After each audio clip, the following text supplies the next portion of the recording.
Diyos ay tapat.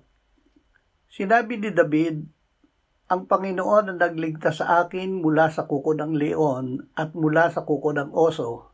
Siya ang magliligtas sa akin mula sa kamay ng Pilisteyong ito. Unang Samuel 17:37. Ang ating Diyos ay nananatiling tapat sa kanyang tipan.